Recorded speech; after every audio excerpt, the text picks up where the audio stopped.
the second day.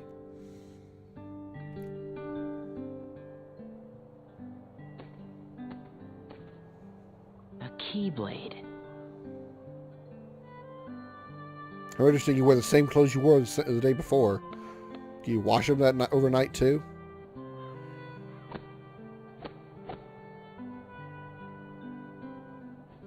What was that about? Where did that stick come from, considering there's no trees anywhere in Twilight Town?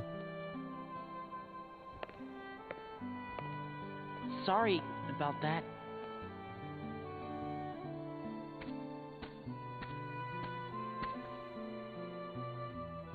Thanks. Do you guys think we'll always be together like this? I sure hope so. Huh? Where did that come from? Well, you know, just thinking out loud. Well, I doubt we could be together forever. How'd you say that while eating the ice Isn't that cream? what growing up's all about? What's important isn't how often we see each other, but how often we think about each other. Right? Get that off a fortune cookie? You're the one that started the No more in-depth ice cream for conversation. you. Man, today's turning out to be a drag. Maybe because of yesterday's memory thief. Nuh-uh. You know what it is? We don't want summer vacation to be over, that's all. So, how about this? We all go to the beach. And why do we go to the beach? Because we haven't gone once this entire vacation. Blue seas, blue skies. Sand in your Get ass. on the train and go.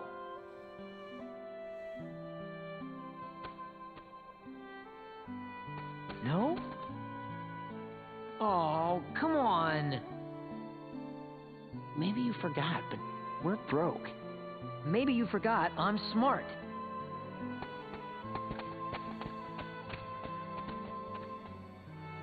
And by the way, they haven't. Apparently, I don't know if they're ever going to mention it, but those are the three that have been with us all this time are Hayner, Pence, and Olette. Hayner is the guy with the camo pants. Pence is the guy in the with the headband and the red basketball jersey, and Olette is the girl. So I don't know when they're ever going to say their names, but if I don't actually say it now, I'm going to be spoiling it anyway. So I might as well just tell you that's their names. That's Hayner, Pence, and Olette. Push light for a save point. Yeah, I really don't know about that. Still can't change the configs. That's okay. I've been mentioning the voice actors and stuff like that. In case you're unfamiliar with some of the names I've been throwing out, David Boreanaz, who voiced Squall in Kingdom Hearts 1, didn't voice him here in 2. I don't know the name of the voice actor off the top of my head for Squall here in 2. It's not spoilers that we're going to see Squall again. We know we're going to see the Final Fantasy characters again. But David Boreanaz played a character named Booth in a television series. It was a criminal television series called Bones, and I believe he also played in the show in Buffy the Vampire Slayer. I have a hard time saying that for some reason. I believe he was in that show as well. And Christopher Lee, the guy who's been voicing the deep voice I've been talking about, the guy with the stuff all over his face and the red outfit. In case you don't recognize him by that name, he was the one movie he was in was the Johnny Depp remake of the Chocolate Factory, whichever one. I always get the titles confused, whether it's Willy Wonka and the Chocolate Factory or Charlie and the Chocolate Factory. Whichever one that has Johnny Depp in, whichever one of those two was Johnny Depp as Willy Wonka. Christopher Lee was Johnny Depp's character's father, was Willy Wonka's father. The dentist, that's Christopher Lee. Other places that you may have seen Christopher Lee from is, he's been in a ton of stuff, but I know him best as the unfortunate named Count Dooku from Star Wars Episodes 2 and 3. Those are pretty much the only two things that I know him from, or I know him best from, other than obviously voicing the character here. So just in case you're trying to curious as to who some of these names are, in case you don't know them, that's just giving you an idea. Alright, let me go ahead and go into this little save point here, and I'm going to throw down a save, and then we'll catch up with Hayner, Pence, and Olette, and see what they're going to do about getting money to go to the beach. Be right back. That's Pence right there. Hurry up, Roxas.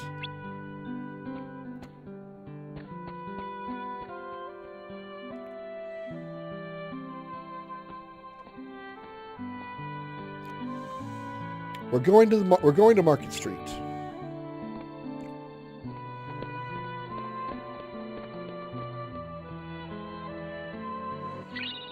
And we got a map to Twilight Town. Now, unlike Kingdom Hearts 1, when you get a map, you actually in Kingdom Hearts 1, you don't get a map at all, I don't think. But in Kingdom Hearts 2, and kind of like in what we saw in Fragmentary Passage, when you get a map, whether it's from sometimes some maps will be in chests, like in Fragmentary Passage. Excuse me, Fragmentary Passage. But when you do, they'll appear in the upper right-hand corner. So that's why I'm on a different side of the screen than I was in Kingdom Hearts 1. The reason I mentioned these actors, as I'm talking about the voice actors for the characters, is because I've always been interested. It's always been like a little, I don't want to say hobby of mine, but I've always been interested, I'll just put it that way, in finding out that certain characters are voiced by certain people. That's why I've got like a list of some of my favorite voice actors that I've seen play some of my favorite characters. One of my favorite voice actors, or actress actually, because she's a woman obviously, is Ali Hillis. She voices, I know her first as Lightning from Final Fantasy 13. But then once I found out she actually voiced some of my favorite characters, including my, what I like to call my alien waifu, Liara in Mass Effect. That was really awesome. And she's been in other things as well. She played, I think the character's name was Isabella, Izzy from a game called Fuse, which I'll play on my channel eventually, as well as what was the female member of Lieutenant Baird's crew in Gears of War Judgment? Was her name Sophie?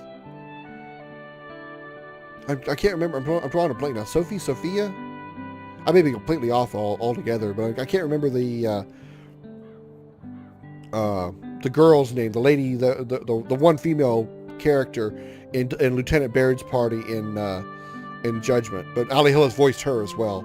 So again, it's a nice little hobby I'm going to find out when I hear this character or this voice actor voiced this character and that kind of thing. I've always been interested in finding that kind of stuff out. Hey, over here! Like you're like 6 feet away. You're already talking without moving your lips. You and I have to make the finals. That way, no matter who wins, the 4 of us split the prize. Okay, you're on. You two are gonna clean up. Go get him.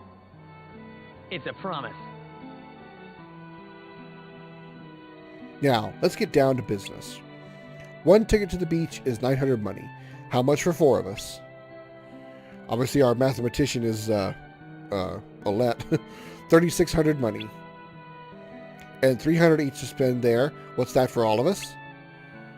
1,200 money. A total of 4,800 money. To spend on what? Pretzels, of course. What else is there? Well, there's always watermelon. Ugh. I'd rather have a 55-gallon drum of pretzels than an ounce of watermelon. I do not like watermelons. I love pretzels, but I do not like watermelons. Too pricey. They're like 2,000 money a piece. Pretzels it is. So, where were we? We need 4,800 money altogether, but all we have is... I've got 800. 650. 150. Sorry. 150. That's exactly how much money we have, actually. When we get through with the scene, if I can pull up the menu, I can actually show you that we've got 150 money, so it's interesting. That's 1,600 money. Apparently, he can do quick math in his head, too. We need another 3,200. Let's find ourselves some odd jobs and earn some dough. We have until the train leaves to earn 800 money each. Meet at the station with cash in hand. Didn't he say he had it covered? Whatever. Those pretzels are sounding pretty good. The main menu can be opened with the options button, move, status, and money, yada, yada, yada, yada, yada. You can't use the menu in battle. Hit what to do next, pass around, blah, blah, blah. Okay. Here we go. Here's the menu that I was talking about. As you can see, our money is 150. That's how much we have. Regardless, there's no other way to actually gain money in this game. So, at least it's up to this point. So there's no way you would have more than 150 at this point. One thing I want to point out here now that I've got this screen pulled up here is the journal here. I don't think I mentioned this when I started the game, but I want to make sure I point it out now. I think I did point this out, though, in previous entries of Kingdom Hearts. I'm going to save viewing the journal for after I complete the end game, or not after I complete the end game, but after I probably I'll be at the last save point. I think I actually have, in Kingdom Hearts 2, I can actually make a clear data save. Once I complete the game, I can save the game after that, which I couldn't do in Kingdom Hearts 1, didn't give me that option. So what I'll do is once I complete the entire game, I'll go back to the last save of the game after I've saved and completed the game, and go over the entire journal in bonus episodes. That way I'm not wasting a main series episode on going over the journal. And if you guys are looking specifically for the journal entries, you guys can go find it and specifically look for whatever you want to look for in those bonus episodes and not have to search the entire series for it. Alternatively, if you don't want to see the journal at all, you can just ignore the bonus episodes and you won't have to skip through or be bored with me reading the journals in the middle of a series episode. So that's how I'm going to handle the journal. So config, field camera, right stick, camera up, down, reverse. There we go. Summon effects, it doesn't matter. Command menu, this is where you can actually change the command menu. You might notice that the command menu in the lower left-hand corner is a little bit different than it was in Kingdom Hearts 1. It actually, if you have it set for Kingdom Hearts 2 here, have the look of command menu change with each world visited. It will actually change the command menu to match the theme of the worlds that we go to. Me personally, I don't actually like that. I prefer to go to Kingdom Hearts 1. Keep the look of the original command menu, which is just the blue command menu and then turns yellow or red when we're in combat. That's the menu I prefer. I'd rather not have those changes. So that's just the way I prefer. If you guys want to see what each one of those command menus look like, I guess you have to find somebody else who's played the game with the Kingdom Hearts 2 command menu. Sorry, but I just prefer the Kingdom Hearts 1 style. Alright, let's check out the status of Roxas real quick. He's level 1. We need 6 experience to get, or we have 6 experience rather. We need 34 experience to reach the next level, which will be level 2 obviously. We have 20 HP, 100 MP. We have no AP used of 2 AP. The AP in this game is exactly like it was in the Kingdom Hearts 1. You'll gain abilities as you play the game, and each of those abilities costs a certain amount of ability points, or AP, in order to equip them to the character. If you don't have enough AP, you can't equip that ability. Bonus level, what does that do? A level which increases by defeating certain enemies. HP and MP increases and special powers are gained by leveling up. I think what this means is, like, the higher your bonus level is, whenever you get a base level up, whenever your base level goes up, you'll get a bigger boost than you would depending on the size of your bonus level. So just for, again, throwing out numbers, I don't know if this is how accurate this is, but just, again, throwing out numbers. If your bonus level is, say, 1, whenever you level up, instead of getting 1 point to your strength, maybe you get 3 points to strength. Or, something like that. That's how I understand that, what that bonus level means. Obviously, this is your strength stat. The higher the number, the more damage is dealt to enemies. Magic stat, basically is the same as any other magic stat. This is your defense stat, obviously. Fire resistance, blizzard, thunder, and dark. There's only 4 elements in this game. Fire, blizzard, thunder, and dark. Just like in Kingdom Hearts 1. Obviously, the higher the percentage, the more resistance you have. And you can equip gear that actually stacks the resistance. So let's say you have a piece of gear that stacks your resistance up to 20%, which is usually the first number. Your first gear that you can get, let's say, gives you fire resistance, will give you a 20% boost. If you equip a second piece of gear that actually boosts the fire resistance again, it will not boost it another 20%. Each additional stack of resistance that you add to the character is degraded by a small amount. So like I said, the first amount of resistance that you get will be 20%. I believe the second amount of resistance, the second amount that you'll get by stacking that, I think is only 18%. So instead of going from 20% to 40%, you only go from 20% to 38%. And I'll show that off in more detail once I actually get gear and stack that up, and you'll be able to see those differences firsthand. I just wanted to show you that. All right, that's all we can do here. I'm not going to bother showing the journal like I said, so let's get started. All right, what we're going to do here is we've got to gain 800 money, or at least 800 money total. Essentially, Oled and Hayner and Pence, even though they're just walking around here, they're essentially, I guess, in the background doing those things also. They're also gathering up money, and they're trying to gather 800 money. Now, you have to get at least 800 money, just like Hayner said, in order to complete this task and move on with the plot. But if you actually gain more than that, you can only gain a certain amount of money. It'll stop once you reach a certain threshold. But once you reach that threshold, the more you have, the better your stats will be increased. So if you just take the base amount to Hayner, you'll only get a small boost to your stats. Whereas if you take the maximum amount, which I don't know what the exact number is, but whatever the exact number of money, I started to say Gil, whatever that large amount of money is to Hayner to complete this part of the quest, you'll get a bigger stat boost, and that's what I'm going to do. First, what I'm going to do is there's two work posters. There's this one here where we are, and there's another one in another area of the town, and there's a total of 6 jobs. I'll show you all 6 of the jobs, and then I'm going to come back here off screen and do the job that I can do the quickest and the easiest and get the most money for. And I'm going to keep doing that over and over and over again off screen until I get the maximum amount I'm allowed to get, and then I'll come back and then continue on with the plot from there. So first I'm going to show you all the jobs that you can do. Here at this board here, you can do mail delivery, cargo climb, and grandstander. Each one does different things. You can see mail delivery, helping hand. I need someone to deliver some letters for me. Cargo climb, looking for someone to carry some stuff, anyone will do. And grandstander, looking for someone to put on a great street performance. The one that I like to do to gain as much money as possible, and it's the easiest for me to do, and it's also quick, is mail delivery. And I'll show you why when I do it. Each one of these different jobs has, I think, 3 different tiers of amount of money you can give, depending on how well you do in that job.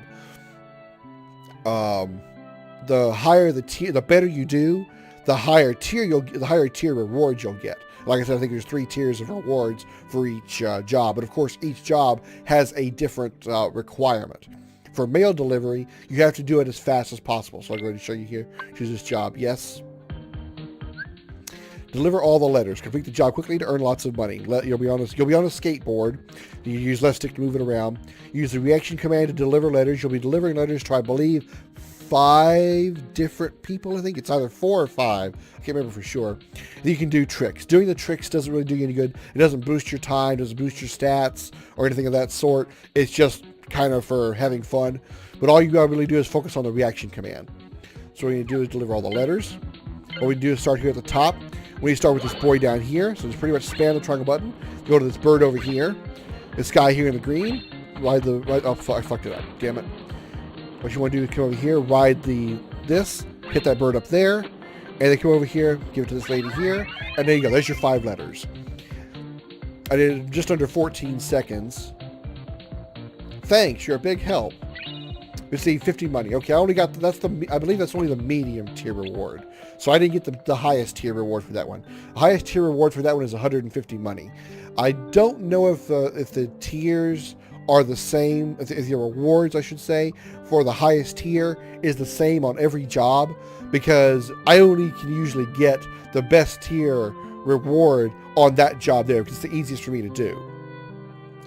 And I didn't do a very good job with that one because I missed the ramp here. Particularly what I do is go with that. What you saw me do is get the boy first, then go to the right, get the bird, get the guy in the green shirt that's standing right about where Pence is here, ride the rail, and then you'll jump off the rail, which will give you the height you need to get the bird that's flying up here at the top of the arch. And then the woman in the white dress over there, or the white shirt over there, will be standing over by that arch over there where the little girl is. Then just slide over there and give her the fifth mail, and you're done. I can usually do that particular job, even though I looked bad doing it that first time. I have done it in about 7 seconds. I think the best time I actually had was like 7.5 seconds, I think. Maybe 7.25, which is actually really, really good. Now, once you reach the highest tier reward, I think if you do that particular job, I think the highest tier reward is 10 seconds or less. So it doesn't really matter how good you do on that highest tier. As long as it's under 10 seconds, you're going to get the best reward. So if you get all the way down to like 5 seconds somehow, you're still not going to get any better reward. 10 seconds is the top tier.